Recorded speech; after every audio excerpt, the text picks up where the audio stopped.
Dear students, welcome to Digital Learning. Today we are studying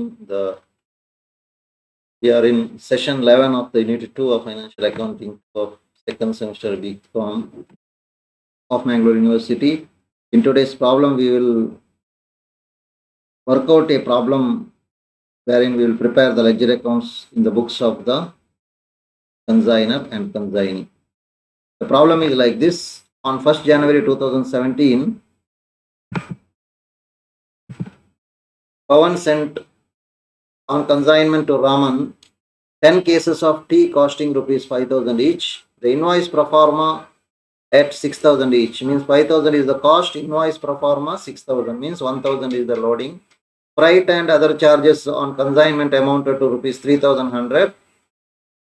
On 1st Jan, this is the expense paid by consignor.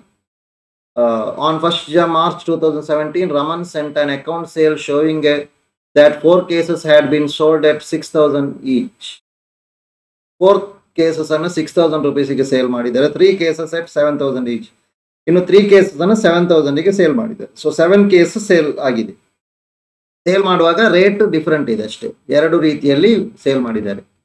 Raman also informed Pawan that out of the 3 cases remaining the stock, 2 cases were badly damaged. 10 send ಮಾಡಿದ್ದು 7 sale ಆಗಿದೆ. 3 ಉಳಿದಿತ್ತು, ಅದರಲ್ಲಿ 2 damage ಆಗಿದೆ. 2 cases were badly damaged due to the bad packing and they would not be sold. They would be sold at 3,000 per case. ಅದನ್ನು ಅವರು sale ಮಾಡಿದ್ದಾರೆ. ಎಷ್ಟಂದ್ರೆ 3,000 ಕೇಸಿಗೆ per ಕೇಸಿಗೆ. The Raman was entitled to a commission of 5% on gross sales which included del credere commission. So ಈಗ ಉಳಿದದ್ದು stock 10 ಅಲ್ಲಿ 7 sold, 2 damaged and it is sold, 1 is in stock. ಒಂದು case ಮಾತ್ರ ಬಾಕಿ ಇದೆ. Raman could recover only 4,000 from a customer to whom 1 case had been sold on credit for rupees 6,000. ಇನ್ನೊಂದು ಸಮಸ್ಯೆ ಏನಂದ್ರೆ ಒಬ್ಬ ವ್ಯಕ್ತಿಗೆ 6,000 rupeesಗೆ ಸೇಲ್ ಮಾಡಿದ್ದಾರೆ, ಅವನಿಂದ 4,000 ಮಾತ್ರ ಬಂದಿದೆ, 2,000 ಬ್ಯಾಡ್ ಡೆಟ್ ಆಗಿದೆ. Amount of all other sales were duly received. On 31st March 2017, Raman paid the amount due to Pawan by means of check. 31st March ಆಗುವಾಗ payment ಮಾಡಿಬಿಟ್ಟಿದ್ದಾನೆ. Prepare in the books of the Pawan consignment account, Raman's account and abnormal loss account in the books of Raman, Pawan's account and commission account. Let us first of all prepare in the books of the Pawan consignment account. ಇದೆಲ್ಲ simple ಇದೆ. I will go on explaining, you can understand it. 2 goods sent on consignment, 10 cases, 6,000 invoice price 60,000. Clear ಅಲ್ವಾ? ಮತ್ತೆ expenses spent by Raman ಎಷ್ಟು spend ಮಾಡಿದ್ದಾನೆ? ಇವನು ಪವನ್ ಅಲ್ವಾ send ಮಾಡಿದ್ದು. ಪವನ್ ಎಷ್ಟು ಸ್ಪೆಂಡ್ ಮಾಡಿದ್ರೆ? ಫ್ರೈಟ್ ಅಂಡ್ ಅದರ್ ಚಾರ್ಜಸ್ 3,100 ಅದನ್ನು ಬರೆದಿದ್ದೇವೆ. To bank account freight and other charges 3,000. ಮತ್ತೆ ಕನ್ಸೈನಿ ಏನು ಸ್ಪೆಂಡ್ ಮಾಡಲಿಲ್ಲ. ಕನ್ಸೈನಿ ಸ್ಪೆಂಡ್ ಮಾಡಿದ ಬಗ್ಗೆ ಏನಿಲ್ಲ. ರಮನ್ ಸ್ಪೆಂಡ್ ಮಾಡಿದ ಬಗ್ಗೆ ಯಾವುದೇ ಮಾಹಿತಿ ಇಲ್ಲ. ಮತ್ತೆ ಕಮಿಷನ್ ನ ಮೊದಲು ಸೇಲ್ ಎಂಟ್ರಿ ಮಾಡುವ. ಬೈ ರಮನ್ಸ್ ಅಕೌಂಟ್ ಅಂದ್ರೆ consignees account sales 4 cases at 6,000 24,000, 3 cases at 7,000 21,000. ಇಲ್ಲಿ ಕೊಟ್ಟಿದ್ದಾರೆ ನೋಡಿ. 4 cases had been sold at 6,000, 3 cases at 7,000. So ಅದನ್ನು ಸೇಲ್ ಮಾಡಿದೆವು. ಸೊ 45,000 ಟೋಟಲ್ ಸೇಲ್ಸ್ ಇಲ್ಲಿ 45,000 ಆಗುತ್ತೆ. ನೆಕ್ಸ್ಟ್ ಕನ್ಸೈನ್ಮೆಂಟ್ ಮೇಲೆ ಅವನಿಗೆ ಕಮಿಷನ್ ಸಿಗುತ್ತೆ. What is the amount of commission? Commission ಅಂತ ಹೇಳುವಾಗ ಇಲ್ಲಿ ನೋಡಿ, ಇಲ್ಲಿ ಒಂದು 45,000 ಇದೆ ಏನು ಸೇಲ್. ಈ 45,000 ಸೇಲ್ ಇದೆ. ಮತ್ತೆ ಅದರೊಟ್ಟಿಗೆ ಇನ್ನೊಂದು 6,000 ಒಂದು ಡ್ಯಾಮೇಜ್ ಆದ ಗೂಡ್ಸ್ ಅನ್ನು ಸೇಲ್ ಮಾಡಿದ್ದಾನೆ. ಅದು ಅಬ್ನಾರ್ಮಲ್ ಲಾಸ್ ಅಕೌಂಟ್ ಅಲ್ಲಿ ಅದು ಹೋಗ್ತದೆ, ಇಲ್ಲಿ ಬರುವುದಿಲ್ಲ ಕನ್ಸೈನ್ಮೆಂಟ್ ಅಕೌಂಟ್ ಅಲ್ಲಿ. ಅದು ಅಬ್ನಾರ್ಮಲ್ ಲಾಸ್ ಅಲ್ಲಿ ಅದು ಬರುತ್ತೆ. ಅಬ್ನಾರ್ಮಲ್ ಲಾಸ್ ಅಲ್ಲಿ 2 ಡ್ಯಾಮೇಜ್ ಆಗಿದೆ, 2 ಕೇಸ್ ಅಲ್ಲಿ ಕ್ಯಾಲ್ಕುಲೇಟ್ ಮಾಡಿ ಅಲ್ಲಿಂದ ನಾವು ಅದಕ್ಕೆ ಬಂದಂತ ಅಮೌಂಟ್ ಅನ್ನ ಮೈನಸ್ ಮಾಡ್ತೇವೆ. ಅಲ್ಲಿ ಒಂದು 6,000ಗೆ ಸೇಲ್ ಆಗಿದೆ ನೋಡಿ, ಇಲ್ಲಿ 45,000.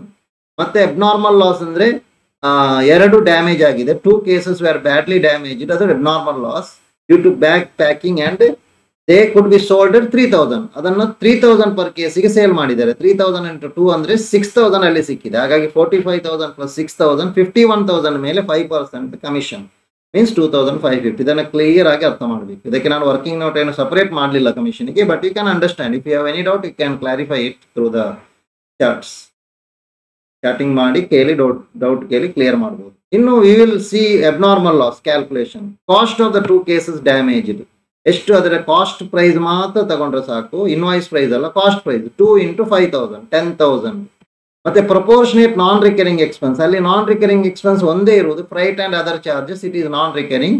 3,000 into 2/10 means 620. So cost of the or amount of abnormal loss is 10,620. ಈ 10,620 ಅಲ್ಲಿ ಅವರಿಗೆ 6,000 ಸಿಕ್ಕಿದೆ. 3 ಕೇಸಸ್ 2 ಕೇಸ್ ಅನ್ನ 3,000ಕ್ಕೆ ಸೇಲ್ ಮಾಡಿದ್ದಾರೆ, ಅದು ಸಿಕ್ಕಿದೆ, ಮತ್ತೆ ಅದು ಅಮೌಂಟ್ ಬರ್ತದೆ. So by abnormal loss 10,620. ಮತ್ತೆ consignment stock calculation.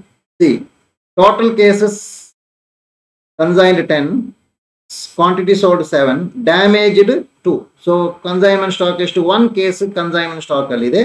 It's invoice price 6,000. 1 into 6,000 6,000. ಮತ್ತೆ proportionate non recurring expenses, freight and other charges 3,000 into 1/10. 3,000 charge ಆಗಿದೆ, ಒಂದಕ್ಕೆ ಎಷ್ಟಾಗ್ತದೆ ಅಂತ 10ಗೆ 3,100.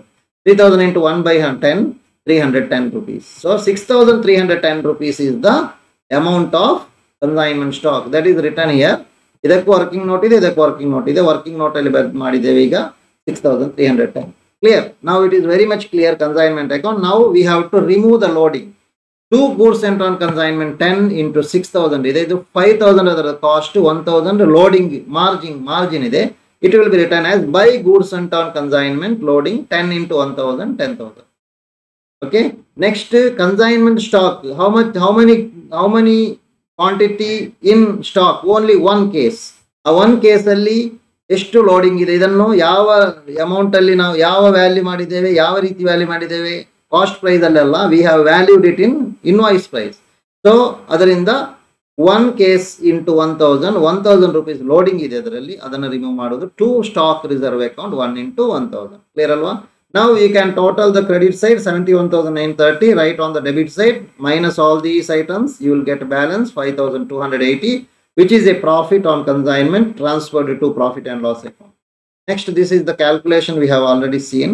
Now next account we have to prepare is Raman's account. Raman's account ಮಾಡುವಾಗ first ಗೆ ಇಲ್ಲಿ ನೋಡಿ ಕನ್ಸೈನ್ಮೆಂಟ್ ಅಕೌಂಟ್ ಗೆ ನೋಡುವ. ಇಲ್ಲಿ by Raman's account 45,000. Next again 2 Raman's account 2,550. ಇದು ಎರಡು ಅಲ್ಲಿಗೆ ಹೋಗ್ಬೇಕು. ಇದು ಕ್ರೆಡಿಟಿಗೆ ಹೋಗ್ತದೆ, ಇದು ಡೆಬಿಟಿಗೆ ಬರ್ತದೆ. ಯಾವ ರೀತಿ ಬರಬೇಕು? ಕನ್ಸೈನ್ಮೆಂಟ್ ಅಕೌಂಟ್ ಅಂತ ಬರಬೇಕು. ನರೇಷನ್ ಬೇಕಾದ್ರೆ ಬರಿಬಹುದು. See here, by commission account 2,550 bracket ಅಲ್ಲಿ ಕಮಿಷನ್ ಅಂತ ಬರೆದಿದ್ದೇವೆ. ಸೇಲ್ಸ್ ಅನ್ನ 2 consignment account 45,000 to 44 plus 24,000 plus 21,000. Sales ಅದು 45,000. ಕ್ಲಿಯರ್ ಅಲ್ವಾ? ನಾವು ಅಬ್ನಾರ್ಮಲ್ ಲಾಸ್ ಅಲ್ಲಿ 6,000 rupees ಹಣ ಬಂದಿದೆ. This you should know. Abnormal loss we will prepare abnormal loss account later. Out of the abnormal loss of what we have recorded, out of that we have received, we could sell the quantity damaged at 3,000 per case. ಅಲ್ಲಿ 2 cases ಇತ್ತು. 2 cases sold at rupees 3,000 per case. ಇದನ್ನ ಇಲ್ಲಿ ಬರೆದು ಕೊಡ್ತಾ ಇದ್ದೇನೆ, ನೀವು clear ಮಾಡಿ. Per case, ಹಾಗಾಗಿ 3,000 into 2 case, 2 into 3,000 per case, 6,000 rupees ಇನ್ನು ರಮನ್ ಅಕೌಂಟಿಗೆ ಇಲ್ಲಿ ಕ್ರೆಡಿಟ್ ಮಾಡಬೇಕು, ಡೆಬಿಟ್ ಮಾಡಬೇಕಾಗುತ್ತೆ. Raman's account debtor to abnormal loss account 6,000. Clear ಆಯ್ತಲ್ಲ? ಸೊ ಹಾಗಾಗಿ 45 plus 6,000, ನಿಜವಾದ ಸೇಲ್ 45 plus 6,000 51,000. ಸೊ ನಾವು final settlement, whatever amount is in the balance in Raman's account, he has cleared it by check. So by bank account 48,550. ಅದು ಪ್ರಾಬ್ಲಮ್ನ ಕೊನೆಗೆ ಕೊಟ್ಟಿದ್ದಾರೆ, balance is cleared it by cheque ಅಂತ. Balance is 48,450. Clear? ನಾವು abnormal loss account ಮಾಡಬೇಕು. ಅದರ ಮೊದಲು goods scent on consignment, ಇದು ಎಕ್ಸ್ಪ್ಲೈನ್ ಮಾಡುವ ಅಗತ್ಯ ಇಲ್ಲ ಅಂತ ಕಾಣ್ತದೆ ನೋಡಿ. ಕನ್ಸೈನ್ಮೆಂಟ್ ಅಕೌಂಟ್ನ ಡೆಬಿಟ್ ಸೈಡ್ ಅಲ್ಲಿ ನೋಡಿ, ಇಲ್ಲಿ 2 ಎಂಟ್ರಿ ಇದೆ. 2 goods sent on consignment by goods sent on consignment. ಇದನ್ನೆರಡನ್ನು, ಇದು 60,000, ಇದು 10,000. ಇದನ್ನೆರಡನ್ನ goods sent on consignment account ಅಲ್ಲಿ ಬರೆಯುವ. ಏನಂತ ಬರಿಬೇಕು? ಟು ಕನ್ಸೈನ್ಮೆಂಟ್ ಬೈ ಕನ್ಸೈನ್ಮೆಂಟ್ ಅಂತ. See please on here. So here by consignment account 60,000, to consignment account 10,000. Then balance 50,000 is transferred to trading account. Clear? Now abnormal loss account we will prepare. abnormal loss. Here I will go back to the consignment account. ಇಲ್ಲಿ consignment account ಗೆ ಬರುವ, ಇಲ್ಲಿ ನೋಡಿ by abnormal loss ಅಂತ ಇದೆ 10,620. ಇದನ್ನ ಅಲ್ಲಿಗೆ to consignment account ಅಂತ ಮಾಡಬೇಕು. to consignment account, this is abnormal loss 10,620. out of 10,620 we have sold and received rupees 6,000. ಇದು 6,000 ಬಂದಿದೆ, ಅದು ಇಲ್ಲಿ ಎಂಟರ್ ಮಾಡಿದ್ದೇವೆ ನೋಡಿ. ಇಲ್ಲಿ to abnormal loss account 6,000 ಅಂತ, ಅದು ಇಲ್ಲಿ ಏನಾಗ್ತದೆ by Raman's account rupees 6,000. Now the balance in abnormal loss is only 4,620, which is transferred to profit and loss account. Clear, isn't it? Next, in the books of Raman, we have to prepare Pawan's account. Raman na book alli Pawan's account na prepare ಮಾಡಬೇಕು. ಇದನ್ನ independent ಆಗಿ ಹೇಗೆ prepare ಮಾಡೋದು ನೋಡುವ. First of all ಇವನ account ಅಲ್ಲಿ ಇವನಿಗೆ ಸಿಗಬೇಕು, ಇವನು ಸೇಲ್ ಮಾಡಿದನ್ನ ಎಂಟರ್ ಮಾಡಬೇಕು. First of all he sold. How much he sold? How much ಅವನು ಎಷ್ಟು ಸೇಲ್ ಮಾಡಿದಾನೆ ಅವನು? ಅಲ್ಲಿ ಫಸ್ಟ್ ಕನ್ಸೈನ್ಮೆಂಟ್ ಅಕೌಂಟ್ ಅಲ್ಲಿ ಇದೆ ಅಲ್ವಾ, 45,000. ಎರಡು ರೀತಿಯಲ್ಲಿ ಸೇಲ್ ಮಾಡಿದ್ದಾನೆ, 45,000. ಅದನ್ನ ಬೈ ಬ್ಯಾಂಕ್ ಅಕೌಂಟ್ ಅಂತ ಇಲ್ಲಿ ಬರೀಬೇಕು. ಕ್ಲಿಯರ್ ಆಯ್ತಲ್ಲ? ಕ್ಲಿಯರ್. ಸೇಲ್ ಅನ್ನು ಬೈ ಬ್ಯಾಂಕ್ ಅಕೌಂಟ್ ಅಂತ, ಕ್ರೆಡಿಟ್ ಸೇಲ್ ಆದ್ರೆ ಕನ್ಸೈನ್ಮೆಂಟ್ ಡೆಟಾರ್ಸ್ ಅಕೌಂಟ್ ಅಂತ ಬರೀಬೇಕು, ಕ್ಯಾಶ್ ಸೇಲ್ ಆದ್ರೆ ಬೈ ಬ್ಯಾಂಕ್ ಅಕೌಂಟ್ ಅಂತ ಬರೀಬೇಕು. Okay, 45,000. Next, this is 2 cases sold. ಇದರದ ಹಣ ಬಂದಿದೆ ಇಲ್ವಾ ಅಂತ ಕೊಡ್ಲಿಲ್ಲ, ಹಾಗಾಗಿ ನಾವು ಕನ್ಸೈನ್ಮೆಂಟ್ ಡ್ಯಾಮೇಜ್ ಆದಂತ ಎರಡನ್ನು ಸೇಲ್ ಮಾಡಿದಾನಲ್ಲ ಅದಕ್ಕೆ 6,000 ಬಂದಿದೆ, ಅದನ್ನ ಇಲ್ಲಿ ಕನ್ಸೈನ್ಮೆಂಟ್ ಡೆಟಾರ್ಸ್ ಅಂತ ಬರೆದಿದ್ದೇನೆ. ಯಾಕಂದ್ರೆ I treated it as, you can write by bank account also, no problem. By bank account ಅಂತಲೂ ಬರಿಬಹುದು, ಏನು ಸಮಸ್ಯೆ ಇಲ್ಲ. ಆದ್ರೆ ಅವ್ರು ಹೇಳಿಲ್ಲ ಅಲ್ಲಿ ಸೇಲ್ ಆಗಿ ಹಣ ಬಂದಿದೆ ಅಂತ, ಇಷ್ಟಕ್ಕೆ ಸೇಲ್ ಮಾಡ್ಬೋದು ಅಂತ ಹೇಳಿದ್ದಾರೆ. They sold it 6,000. ನೆಕ್ಸ್ಟ್, ಅವನಿಗೆ ಸಿಗ್ಬೇಕಾದ ಕಮಿಷನ್ ಇಲ್ಲಿ ಡೆಬಿಟ್ ಮಾಡಬೇಕು. 2 ಕಮಿಷನ್ ಅಲ್ಲಿ ಕ್ಯಾಲ್ಕುಲೇಟ್ ಮಾಡಿದ್ದೇವೆ ಫಸ್ಟಿಗೆ 2,550. ಓಕೆ, ಇದೆಲ್ಲವೂ ಅಲ್ಲಿ ರಮನ್ಸ್ ಅಕೌಂಟ್ ಅಲ್ಲಿ ಇದೆ. ರಮನ್ಸ್ ಅಕೌಂಟ್ ಅಲ್ಲಿ ಪ್ರಿಪೇರ್ ಮಾಡಿದ್ದೇವೆ, ಅಲ್ಲಿದೆ. ಅಲ್ಲಿ ಡೆಬಿಟ್ ಇಲ್ಲಿಗೆ ಕ್ರೆಡಿಟ್, ಇಲ್ಲಿ ಕ್ರೆಡಿಟ್ ಅಲ್ಲಿಗೆ ಡೆಬಿಟ್ ಆಗುತ್ತೆ ಅಷ್ಟೇ. Okay, 2,550. Next, by two bank account final settlement. ಏನಾದರೂ ಇದನ್ನ ಬಗ್ಗೆ ಎಷ್ಟು ಎಕ್ಸ್ಪ್ಲೇನ್ ಮಾಡ್ಲಿಕ್ಕೆ ಹೋಗ್ಲಿಲ್ಲ, ಇಲ್ಲಿ ಕ್ಲಿಯರ್ ಆಗಿ 2-3 ಪಾಯಿಂಟ್ ನೆನಪಿಡಿ. ಫಸ್ಟ್, ಸೇಲ್ಸ್ ಅನ್ನ ಕ್ರೆಡಿಟ್ ಸೈಡ್ ಅಲ್ಲಿ ಎಂಟ್ರಿ ಮಾಡಿ, ಮತ್ತೆ ಕಮಿಷನ್ ಅನ್ನ ಡೆಬಿಟ್ ಸೈಡ್ ಅಲ್ಲಿ ಎಂಟ್ರಿ ಮಾಡಿ, ಮತ್ತೆ ಇವರೇನಾದ್ರೂ ಎಕ್ಸ್ಪೆನ್ಸ್ ಕೊಟ್ಟಿದ್ರೆ ಅದನ್ನು ಡೆಬಿಟ್ ಸೈಡ್ ಅಲ್ಲಿ ಎಂಟ್ರಿ ಮಾಡಿ, ಇಲ್ಲಿಲ್ಲ. ಮತ್ತೆ ಬ್ಯಾಲೆನ್ಸ್ ಅನ್ನ ಯಾವ ರೀತಿಯಲ್ಲಿ ಪೇಮೆಂಟ್ ಮಾಡಿದ್ದಾರೆ, ಬಿಲ್ಸ್ ರಿಸೀವಬಲ್ ಆದ್ರೆ ಬಿಲ್ಸ್ ಪೇಯಬಲ್ ಅಕೌಂಟ್, ಬಿಲ್ ಆದ್ರೆ ಬಿಲ್ಸ್ ಪೇಯಬಲ್ ಅಕೌಂಟ್, ಚೆಕ್ ಆದ್ರೆ ಟು ಬ್ಯಾಂಕ್ ಅಕೌಂಟ್ ಅಂತ ಬರೆಯುವುದಷ್ಟೇ. ಅರ್ಥ ಆಗಲ್ಲ? ಸೇಲ್ ಅನ್ನ ಕ್ರೆಡಿಟ್ ಸೈಡ್ ಅಲ್ಲಿ, ಎಕ್ಸ್ಪೆನ್ಸ್ ಕಮಿಷನ್ ಎಕ್ಸ್ಪೆನ್ಸ್ ಎಲ್ಲ ಡೆಬಿಟ್ ಸೈಡ್ ಅಲ್ಲಿ, ಬ್ಯಾಲೆನ್ಸ್ ಅನ್ನು to bank account or to bills payable account ಆಗಿ. Next, commission account. Commission you see here 1 commission we have. So 2 commission ಅಂತ ಇದೆ. Pavan's account debtor to commission account, ಅದೇನಾಗ್ತದೆ ಇಲ್ಲಿ Pavan's account ಅಲ್ಲಿ 2 commission ಇದೆ. Commission account ಅಲ್ಲಿ by Pavan's account 2,550. Out of 2,550 commission, there is a problem in this case. See here, it is given in the problem. I will go back to the problem. Raman was entitled to a commission anta kottu ಮತ್ತೆ ಕೊಟ್ಟಿದ್ದಾರೆ. Raman could recover only 4,000 from a customer to whom one case had been sold on credit for rupees 6,000. ಅಂದ್ರೆ ಒಬ್ಬ ವ್ಯಕ್ತಿಗೆ 6,000 rupees ಅಲ್ಲಿ goods ಅನ್ನ sale ಮಾಡಿದ್ದೆವು, ಅವನಿಂದ ಬಂದ ಅಮೌಂಟ್ ಎಷ್ಟು? ಕೇವಲ 4,000 ಮಾತ್ರ. 4,000 ಮಾತ್ರ ಅವನಿಂದ ಬಂದಿದೆ. ಕ್ಲಿಯರ್ ಆಯ್ತಲ್ಲ? ಹಾಗಾಗಿ ಆ 2,000 ಬ್ಯಾಡ್ ಡೆಟ್ ಆಗ್ತದೆ. ಬ್ಯಾಡ್ ಡೆಟ್ಸ್ ಅಕೌಂಟ್ 6,000 ಮೈನಸ್ 4,000, 2,000 ಏನಾಗ್ತದೆ? ಬ್ಯಾಡ್ ಡೆಟ್ ಆಗುತ್ತೆ. ಕ್ಲಿಯರ್ ಆಯ್ತಲ್ಲ? ನೆಕ್ಸ್ಟ್, ಇಲ್ಲಿ ಬ್ಯಾಲೆನ್ಸ್ ಏನು ಬರ್ತದೆ, ಅದು ಪ್ರಾಫಿಟ್ ಅಂಡ್ ಲಾಸ್ ಅಕೌಂಟಿಗೆ ಟ್ರಾನ್ಸ್ಫರ್ ಮಾಡಬೇಕು, 550 rupees. ಕ್ಲಿಯರ್ ಅಲ್ವಾ? ಎಸ್. ನಾವು bad debts account, bad debts account ಇಲ್ಲಿದೆ ನೋಡಿ, 2 ಬ್ಯಾಡ್ ಡೆಟ್ಸ್. ಇಲ್ಲಿ ಬೈ ಕಮಿಷನ್ ಅಕೌಂಟ್ 2,000, ಮತ್ತೆ bad debts account debtor to consignment debtors account 2,000, ಮತ್ತೆ ಅದು ಕನ್ಸೈನ್ಮೆಂಟ್ ಡೆಟಾರ್ಸ್ ಅಕೌಂಟ್ ಅಲ್ಲಿ 6,000 ಬಾಕಿ ಇತ್ತು. ಇಲ್ಲಿ ನೋಡಿ, ಇಲ್ಲಿ ಒಂದು ಕ್ಲಾರಿಫಿಕೇಶನ್ ನಾನು ಮಾಡ್ತಾ ಇದ್ದೇನೆ ನಿಮಗೆ. ಅಂದ್ರೆ ಇಲ್ಲಿ ಇದು sale of the damaged goods ಅಲ್ಲ, ಇದು ಕ್ರೆಡಿಟ್ ಸೇಲ್. ಇದು ನಾನು ಟೈಪ್ ಮಾಡುವಾಗ ಅಲ್ಲಿ ತಪ್ಪಾದದ್ದು, ಬೇರೆ ಕಡೆಯಿಂದ ಕ್ರೆಡಿಟ್ ಸೇಲ್. ಅದೇ ರೀತಿ ನಾನು ಎಕ್ಸ್ಪ್ಲೈನ್ ಮಾಡಿದೆ, ಇದು ಕ್ರೆಡಿಟ್ ಸೇಲ್. ಈಗ ನಾನು ಇಲ್ಲಿ ಹೇಳಿದೆಲ್ಲ 6,000 ಕ್ರೆಡಿಟ್ ಸೇಲ್ ಮಾಡಿದ್ದೇವೆ ಅಂತ, ಅದನ್ನು ಇಲ್ಲಿ ಬರೆದದ್ದು 6,000. ಇದು ಡ್ಯಾಮೇಜ್ ಗೂಡ್ಸ್ ಅಲ್ಲ, ಅರ್ಥ ಆಯ್ತಲ್ವಾ? ಡ್ಯಾಮೇಜ್ ಗೂಡ್ಸ್ ನ ಬಗ್ಗೆ ಹೇಳಿದಲ್ಲ, ಇದು ಕ್ರೆಡಿಟ್ ಸೇಲ್. ಆ ಕ್ರೆಡಿಟ್ ಸೇಲ್ ಅಲ್ಲಿ 4,000 ಬಂದಿದೆ. ಕ್ರೆಡಿಟ್ ಸೇಲ್ ಇದು ಕನ್ಸೈನ್ಮೆಂಟ್ ಡೆಟಾರ್ಸ್ ಅಕೌಂಟ್ ಅಂತ ಬರ್ತದೆ 6,000. ಆ 6,000 ಅಲ್ಲಿ 4,000 ಬಂದಿದೆ, 2,000 ಏನಾಗಿದೆ? ಬಾಕಿ ಆಗಿದೆ. ಕ್ಲಿಯರ್ ಆಯ್ತಲ್ಲ? ಆ 2000 ಬ್ಯಾಡ್ ಡೆಟ್ಗೆ ಹಾಕಿದೆವು.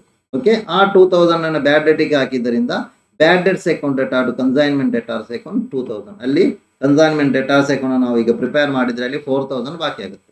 ಸೊ ಬ್ಯಾಡ್ ಡೆಟ್ಸ್ ಅಕೌಂಟ್ ಅಲ್ಲಿ by commission 2000 to consignment debtors account 2000. Clear ಆಯ್ತಲ್ಲ? ಎಸ್, ಫಸ್ಟಿಗೆ ಬ್ಯಾಡ್ ಡೆಟ್ ಇದು ರೆಕಾರ್ಡ್ ಮಾಡಿದ್ದು bad debts account debtor to consignment account, consignment debtors account. ಮತ್ತೆ ಅದನ್ನು ಆ ಬ್ಯಾಡ್ ಡೆಟ್ ಅನ್ನು ಕಮಿಷನ್ ಇಂದ ಅಡ್ಜಸ್ಟ್ ಮಾಡಿದೆವು by commission account 2000. Bad debt ಅನ್ನು ಕಮಿಷನ್ ಇಂದ ಅಡ್ಜಸ್ಟ್ ಮಾಡಿದ್ದು ಯಾಕೆಂದ್ರೆ because he is getting del credit a commission. Okay, I hope you have understood this problem. I have one question here. 100 kgs of ghee is consigned to Mr. A at rupees 200 per kg. Its cost price is 180 per kg. 10 kgs of ghee is damaged in an accident. Mr. A sold 80 kgs of the ghee for 220 per kg. He is entitled to del credit commission. What is the loading in the goods sent? ಇದರಲ್ಲಿ ಮೂರಲ್ಲಿ ಯಾವುದು answer ನೋಡಿ. ಮತ್ತೆ ಅದೇ question ಇಂದ ಇದೇ question ಅನ್ನ repeat ಮಾಡಿ ಅದರಲ್ಲೇ ಇನ್ನೊಂದು ಕ್ವಶನ್ ಇದೆ.